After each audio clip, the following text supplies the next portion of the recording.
کہ کچھ لوگ یہ کہتے ہیں کہ پھر اجمیر شریف کیوں جاتے ہو اتنا خرچہ کر کے، اتنا خرچہ کر کے بغداد شریف کیوں جاتے ہو؟ ہم نے کہا ذرا اس سے بھی پوچھو نا کہ وہ بھی تو کسی شریف کی طرف بھیج رہا ہے۔ کچھ لوگ کہتے ہیں یار اجمیر شریف کے پیسے بچا کر کسی غریب کی شادی میں دے دینا چاہیے، تو میں نے کہا مدرسے کی دستار بندی کا پیسہ بچا کر بھی کسی غریب کی شادی میں دے دینا چاہیے۔ اس میں پھر 100 ہار ایک ایک خطیب کو کیوں پہنے؟ حالانکہ ہمارے یہاں ایسا نہیں ہوتا۔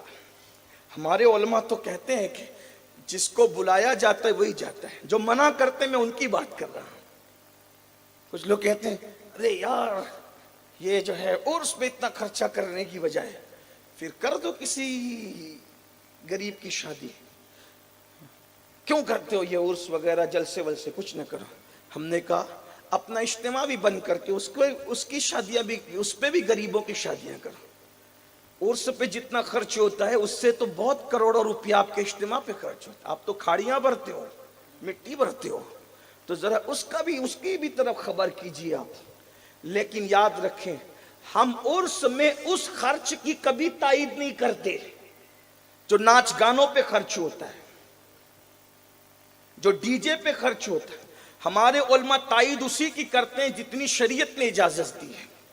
اور میں اپنے جوانوں سے کہتا ہوں کوئی بھی محبت شریعت کی حد کو توڑ کے کرو گے تو وہ محبت کی بجائے فضیلت ہو جائے گی۔